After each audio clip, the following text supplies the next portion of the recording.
Hey guys, what's going on? John Hacker from Think About Comics, always joined by your boy William Bethea. And today we're going to be reviewing. Yes, we are. Probably the biggest spec book of the month. The DC one-shot of death metal, Legends of the Dark Knight. Now this has multiple stories. Multiple. We'll get into our thoughts of it, but it kind of sets up a lot of things that could potentially become huge characters, storylines in the death metal series. Before we go any further, I want to say that me and B so far have overly well received what they've done with death metal. I like the out of this world crazy storytelling. Yes, I do. I think that this is one of those things that it can go anywhere. It's a complete breakaway from the norm, and it works. You have to have that in mind when you read these death metal books. You're not reading the same characters that you normally would. Everything's different. Everything's off the table. It's a brand new experience. Yes, it is. But, I mean, you ain't got to go really all crazy. Yeah. And this one did. Okay? I mean, let's talk about it. I mean, I'm just saying, we didn't have to go way out here in this book. Okay, death metal had a lane, and I was loving that lane. And now here we go trying to explain the lane, and I think we missed. All right, I think we missed. So the first story is The Darkest Night in I Am Here, and it basically retells us the whole backstory of the Batman Who Laughs, which I don't know about you. But if you have been reading any kind of DC comic book for the past 2-3 years, maybe more, and you don't know who Batman Who Laughs, come on already. We got way too much. I know this guy's backstory too much. It's like a Batman movie. When the parents die, I have depression and anxiety from it. I feel like I know them. Enough. We know who he is. Well, we know who he is, but what we didn't know was the plan to get Dr. Manhattan. Okay, we didn't know that, and that's how this story should have started. Okay, but now that we do get the Dr. Manhattan story, I think the issue with me is, if you orchestrated it like this, cool. But you see how he lobotomized him? He like stuck a knife through his head. Come on, man. You know what? Look, just say you was there from the jump. You knew the dude. Hey, y'all was close. You gave him something. Made him a vegetable. Yeah, so... You know what I'm saying? Yeah. I mean, come on, man.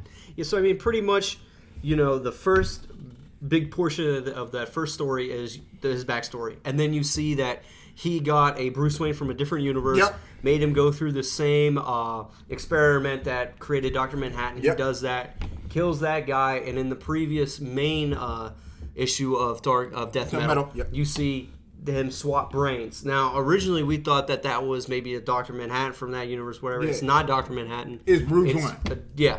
With the whole Dr. Man abilities, and he becomes the Darkest Knight. Yeah, and that was cool. And in doing so, we get to see what his new plan is on how he wants to create just worlds so that he can destroy and shape them in whatever world. His answer to Perpetua. Yeah, this is what I get that. Yeah.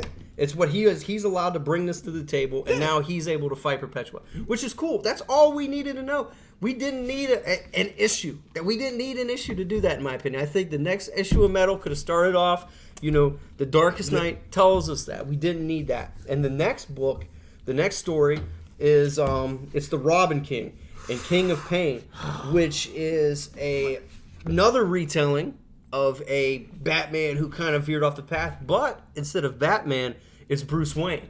Now, what do you think about that? Finally, we see a Bruce Wayne who went off to a different path instead of Batman. Okay. I like the idea and the concept of him doing that. That, cool with it. The issue that I got is you got two parents that you felt by the dialogue that was happening in there, especially when they were in the alley, that they knew that was a bad seed. you got Alfred narrating, telling you he knew he was a bad seed.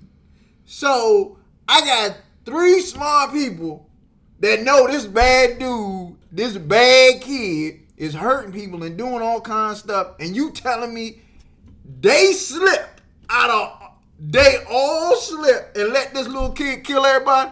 Come on, man. No, man. Come on, man. He ain't Batman yet. He ain't the Dark Knight yet. I get what you're saying. Come on, man. I think my problems with the book were a little different from yours. Okay. I didn't like the whole concept of so you have this Robin King, right? Yes. And, the Batman Who Laughs, the Darkest Night, they need their number 2. Batman always has Robin. Yeah. That's cool. So he needs his sidekick. I would have rather have seen a Dick Grayson evil version, and that's who he teams up with. I think that would have fit better because Bruce Wayne and Batman, that's the deal. Yeah. That's the package. Yeah. That's what you get when you sign up.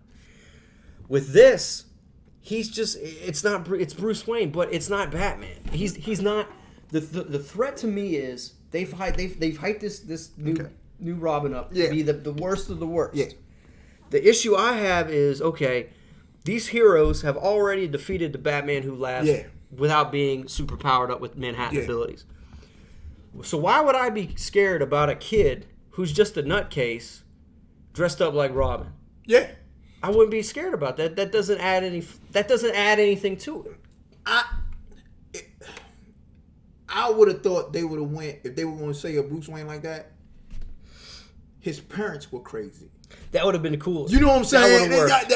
Or the parents had died previously, and Alfred was just a crazy, sex offender type, messing the kid up, and he had to gank him, and now this is how you got that bad Robin.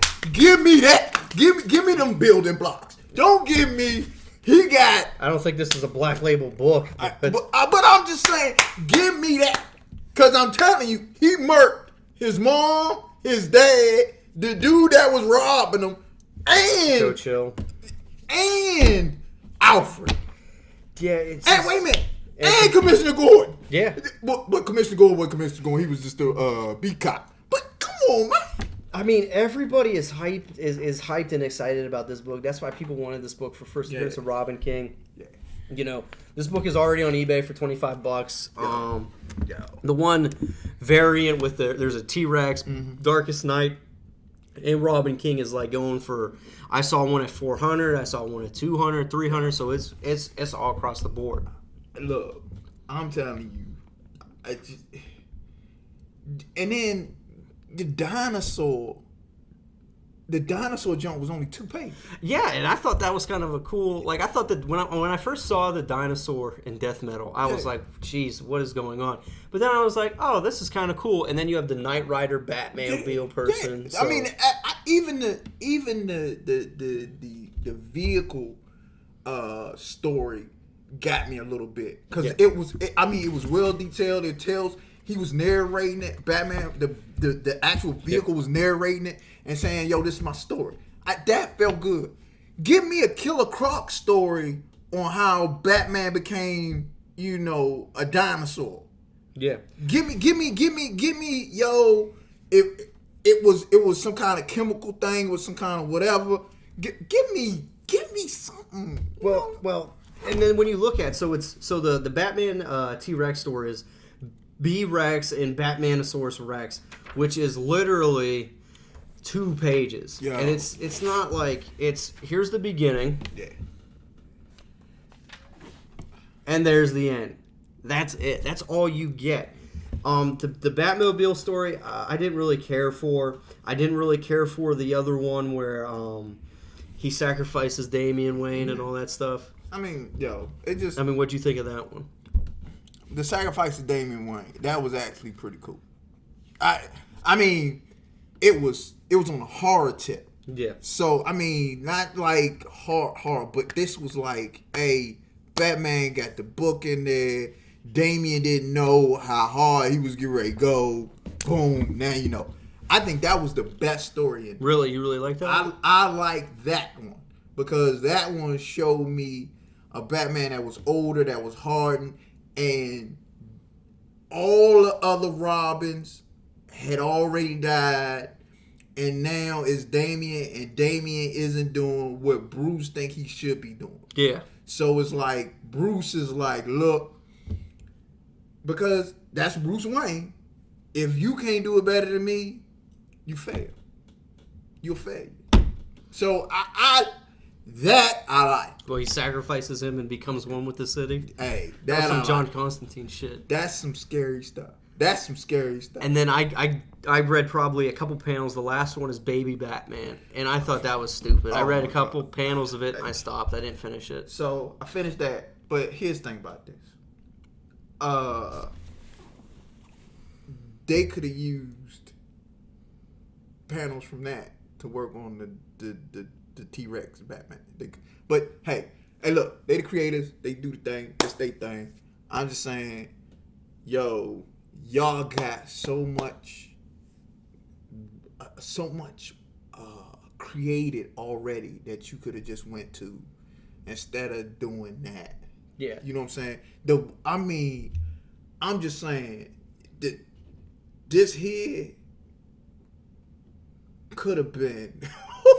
It could have been a hitter, man. Oh, man. And I mean, overall, I didn't care for this book. Like, if I wouldn't have, first off, I don't like one-shots that have nothing to do with the story. Like, if you wouldn't have read this story and you picked up Death Metal 3, you'd be fine. Oh, yeah. You would essentially be fine. Yeah, you'd be fine. And it's just like they created this cool universe. The first page in Death Metal is a map of this Batman-shaped world. Tell me about that. Break it down in there. You could do so many things. You would have been great. Did you read Secret Wars, the latest one that Marvel did? No, I did not. So what they did, their tie-ins, they pulled up like old school favorite characters. Like they did the Old Man Logan universe.